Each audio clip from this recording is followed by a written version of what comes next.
guys. Welcome back to another exciting episode on the show, a podcast designed to help you start thinking differently and take control of your life. What if the reason you keep choosing the wrong person has less to do with bad luck and more to do with what feels familiar? Our guest today, Jena Jake, a therapist trained empowerment coach and compatibility strategist who helps high achieving women stop confusing what feels familiar with what is actually aligned. After her marriage ended and she lost the business she had built with her ex, she was forced to confront something uncomfortable. She has spent years calling self-abandonment love, selfishness, and being a team player. Once again, Jenna, welcome to the show. Thank you. I am so excited to be here. All right, so Jenna, I have some questions here for you, and I would like us to get into them. Go ahead. Give me your best questions. Okay, you have this provocative idea that the wrong person can feel so right because they feel familiar. What does familiar actually mean when we are talking about attraction? However you were raised, whatever vibrational feeling got seeded into your body. So, for example, if you had a parent that was very demanding, that you always had to shrink yourself for to find love, like there was part of yourself that you had to exile and to get love from that parent, because as a child, you'll do anything to get love for your parents because you need them to survive. So if shrinking or accommodating somebody feels familiar to you, that's what chemistry feels like. So whatever your unique pattern was in childhood, that is your chemistry. That's your familiar. Okay. So why do intelligent, successful, highly capable women sometimes make remarkably different decisions in their romantic lives than they would in their career or business? First of all, I think in their career and their business, they go through a process. They get educated. They maybe get trained in something. They're not just going by their default mode of what felt comfortable for them. And in love, we just give it all to chance. It's the only place that we do something that's very, very important to our lives. People buy cars, buy homes. They go through a process. They go through a vetting process. This feels right. And it's like a guesswork almost. And this is the only place that we really just go on a vibe. And then we make a decision that we're going to dedicate ourselves to somebody for decades without a process. Okay, so Jenna, let's talk about chemistry. What are we actually experiencing when we feel that intense attraction to someone? It's basically your nervous system recognizing what it thinks love is. But if you don't question what love felt like at a 6, you're going to fall in love with it again throughout your life. And so what I'm asking people to do is say, is this what I'm aligned with? Is this what is best for me? Or is this what I'm attached to, what I'm used to from childhood? All right, so Jenna, can chemistry sometimes be a warning sign other than evidence of compatibility? I'm sorry, ask me that again. Can chemistry sometimes be a warning sign other than evidence of compatibility? Well, chemistry is going to tell you what you're familiar with. So if your patterns were good, your chemistry is good. But what I'm asking people to do is to become familiar with what is aligned for them. And that is a process of discovery that they consciously need to do and not just go by unconscious bias. Okay, perfect. So how do our childhood experiences and previous relationships influence the type of person we instinctively find attractive? How does someone's past make what they find attractive now? Is that what you asked me? Said, how do our childhood experiences and previous relationships influence the type of person we instinctively find attractive? Because people mostly date the same person wearing a different outfit. They don't learn because they're going by what feels right to them. But that is their default mode of, like I said before, their childhood stuff. So they keep picking the wrong one, and because they've never consciously said, What is good for me? What is aligned with me? Who am I? Who is the person that I want to become? And who is the person that is going to be attracted to that? So unless you question something, you're just going to keep repeating the system. All right. Thank you so much, Jenna. So, why do we so often recognize red flags intellectually, but still find ourselves emotionally drawn towards the person displaying them? That's a good question. A lot of people feel like, finally, I got somebody. Finally, somebody chose me. They're out there trying to get someone versus trying to be someone, be the highest version of themselves. So we ignore all these red flags because we feel this sense of love and we think it's them, something outside of us. But we are the one that generates the love experience with inside of us. And we're just using them as the excuse. So they don't want their love experience to go away because they think it's someone or something outside of them. So that's why we ignore all the red flags, because we want to continue this feeling of love. But if a puppy or a baby walks in front of you, you're going to feel the same experience that you generated it, but you may think it's the puppy and the baby, but it's all the same experience of love that came from it, that you're witnessing, that you're feeling inside your body, that you are generating. So that's why I like this idea of compatibility consciousness, knowing that the love you feel, the love you generate, you are the chooser of that love. Because if you look at a person, somebody might love a person and somebody might hate that same person, and they're each going to generate their own experience of that person. So it's not anything outside of you. The love you feel, the happiness you feel, you control that. That is generated through you. You are the love that you've been looking for. All right. Okay. So, is ignoring red flags really about poor judgment, or can it be about desperately wanting our perception of someone to be true? Red flags are this warning signs that this is not going to end well for us, that this is not what is the most compatible for us. And so if we choose to ignore them, it's because we're coming from a fearful place, because we think that we lack something someplace. Okay, wonderful. So, we have built your work around compatibility over chemistry. If chemistry isn't enough, what should we actually be looking for? We need to know our familiar. I have an ABA method.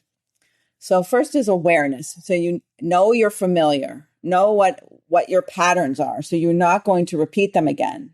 Know what your attachment is. Like if you feel that you're anxiously attached or avoidant, whatever it is, know what your patterns are so you can work on yourself and work on finding out what is aligned, what is best for you, and then getting used to that. So then you'll naturally be attracted to that. The second one is B, boundaries. And I have a velvet rope system. So you can just say, you know what? I'm putting the rope up on this person. I'm putting this person in the middle of my ropes. I'm putting this person outside of my ropes, and I'm going to love them from afar. You get to decide. It's a very powerful thing. You get to decide if you love somebody from afar, from a middle, from a near, and how aligned that person is with you. So when you have a system of boundaries, and know is a complete sentence, and you can stand in that, you know what your familiar is, you've worked on your patterns, then the last A is alignment, and everything else should be aligned with you, or else it's going in the velvet rope system. Okay, so you use the Hogan personality assessment in your work. What can Yeah. personality science tell us about relationship, compatibility, that attraction alone can't? Well, the assessment I use is very, very thorough, and it tells me who that person is, what they value, how they're likely to behave with regarding their tendencies. And then we use that assessment to figure out what their patterns are, to know our familiar in the first of the ABA, and then figure out what our non-negotiables are, our boundaries. And then we work on being aligned with ourself first and foremost, and then who I can create for them a love avatar to say, this is the personality within a range of the person that is going to be best suited for you. And it may not be what you're used to, but it's what we're going to work on getting you used to. So when you finally spot them out in the world, you will be attracted to that. Okay, wonderful, wonderful, Jenna. So, share with us some personality traits or behavioral patterns that may look attractive initially, but become destructive inside a long-term relationship.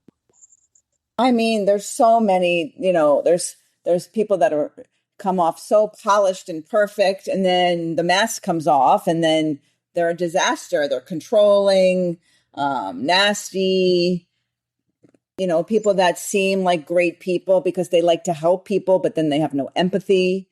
It's very, very nuanced.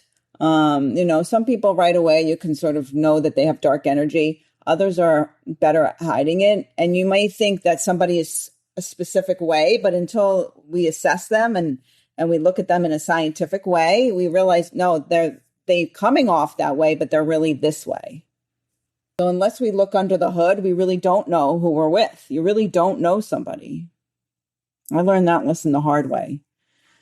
And you don't want to put yourself in a position where, oh my God, I've been rescued. My prince has finally come. Because if somebody can feed you, they can starve you. And you don't want to let somebody have all that control. You don't want to give all your power away to somebody, to anything outside of you. All right, thank you so much, Jenna.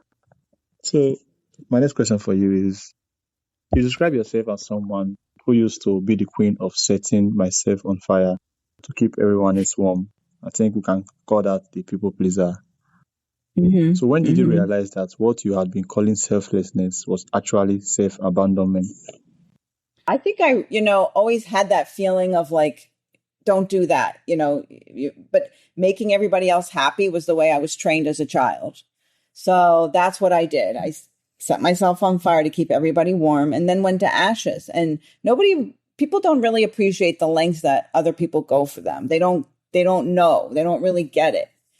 So, when you're trained to be a people pleaser and you think that you have to shrink to get love, it's because you never had a chance to build a self. You didn't have that permission as a child because then the parents would take the love away. So this is something that you have to practice and be brave enough to risk losing relationships that may not be aligned with you or to go against your family, your parents, and to love yourself more than you love anybody else.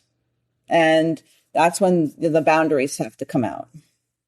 And that's why I like the velvet rope, because it's very empowering to say, okay, I may sit next to you at a holiday dinner, but I really am not going to let you affect me anymore because you're on the outside of my rope system now.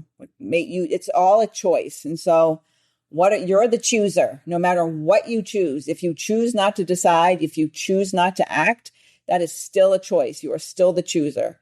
So choose to love yourself, choose to stand in your power, choose to put yourself first, because if you don't, there's always going to be somebody that's not happy and you're not going to be happy. So always choose yourself because at least you'll be happy with the choice that you made. And that's the only power you have is to stand in your power and make your choices. From what All right. place you can decide. Okay, thank you so much. It's very, very difficult. So let's talk about also the same thing. How do you set a boundary without turning it into an ultimatum, punishment, or attempt to control someone else's behavior? Because boundaries are a gift. They're a gift to you and they're a gift to the person to say, this is what I'm willing to do. This is not what I'm willing to do. And it's giving clarity to the situation. It's not a punishment. And it helps people grow. Okay, all right. So you say martyrdom isn't a love language. What does martyrdom look like inside an otherwise normal relationship? The what? Say that again. Love language. You say that martyrdom isn't a love language, right? Oh, So what does yeah. martyrdom look like inside inside a normal relationship? No, I mean, martyrdom is sort of, like, look at all, you do all these things. You're so selfless. And then it's like, look what I did for you. Look what I did for you. It's very victim-y and it's very powerlessness. It's using manipulation as power because we're afraid, we're trying to get something, we feel powerless. And so we use manipulation and martyrdom. That's not love. That's manipulation. Okay. So, what does it mean to become the chooser instead of the one auditioning for someone's approval? Um, Choosing is deciding that you're going to put yourself first, that you know that it is your responsibility to make yourself happy, to keep your cup full at all times, and other people get your overflow. So you're always choosing from that place. That is the healthiest place to choose from. Not depleting yourself, not putting yourself on a shelf, making your promises to yourself just as important as your promises to everybody else, if not more important. It's coming from that kind of energy, that attitude. Okay. So how does self-trust change the way someone dates?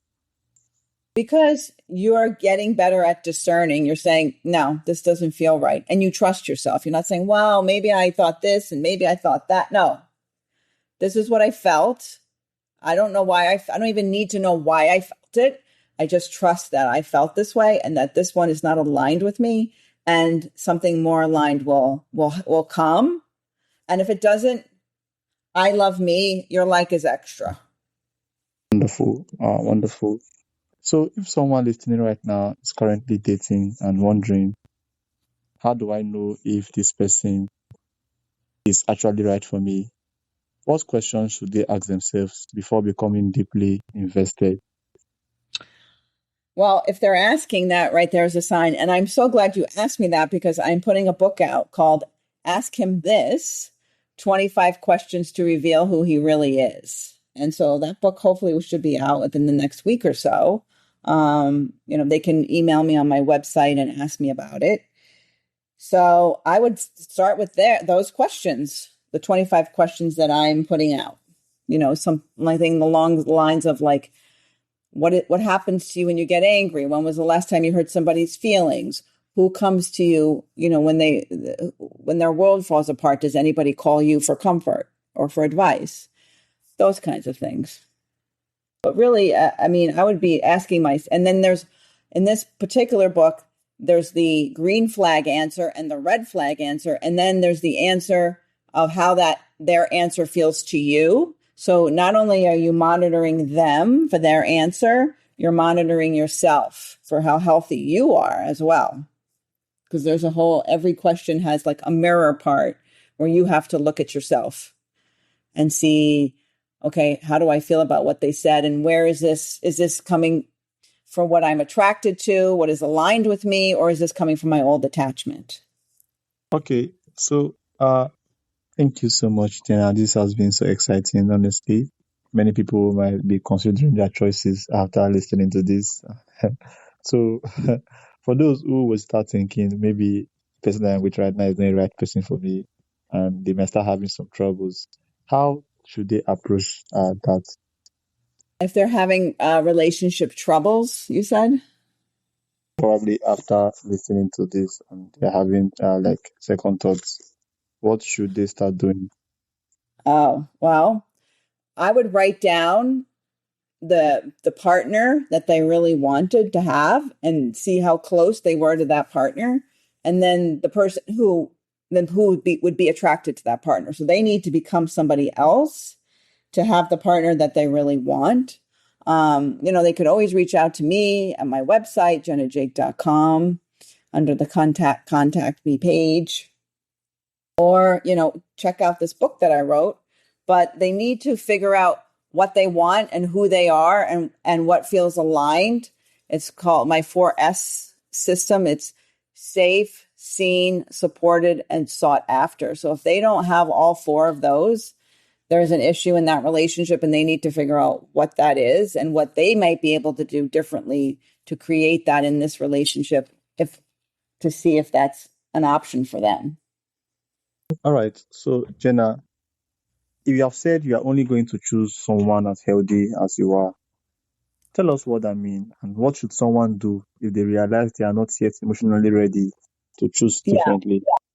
Yeah. Then they might want to not date until they are ready. Because if you are a person who's, let's say, avoidantly attached and you push people away, and everybody's just, oh, they're not good enough for me, or I don't like this one, they're never going to be happy. So maybe they need to work on themselves first, figure out what their childhood wounds are, what they're afraid of, love themselves enough to, I don't have to trust my partner, I have to trust myself. So when you're not coming from a place of weakness, of wanting something external validation in any way, whether it's love, that I'm good enough, whatever it is, because you're only going to pick somebody if you're very unhealthy. That's that's the energy you're playing in. And so the universe is just going to give you not what you want, but who you are. So that's what you're going to attract into your life. That's what I mean by that. When you are coming from love and light and high vibration, then that's who will show up in your life. Okay, thank you so much. This has been wonderful, honestly. Thank Thank you. you so much. This was amazing. This was amazing. And I look forward to coming back again. So for me, I think one of the Hello? takeaway from this Oh. uh that the sometimes this conversation is that sometimes the relationship we need to examine first isn't the one we are having with another person, it's the one we are having with ourselves. Because if you don't trust yourself, you can't spend your life looking for someone else to provide the certainty, the validation, safety, or what that you haven't learned to give yourself. And if you mistake familiarity for compatibility, you can keep returning to the same patterns while wondering why you keep meeting the same kind of person. But awareness gives you a choice. You can learn your patterns, you can recognize the red flags, you can establish boundaries, you can stop choosing what feels familiar simply because it feels comfortable. Because love isn't luck, love is alignment. And before you can build a healthy relationship with someone else, you have to be willing to build one with yourself. That's what I think is the key takeaway. So, Jenna, for those who would like to connect with you and who want to anticipate or probably be the first to get the new book, how can they do that? Yes, it should be out soon. And you can find me on my website, www.jenajake.com. All right, thank you so much, and do have a wonderful day ahead. Thank you. You too. It was a pleasure.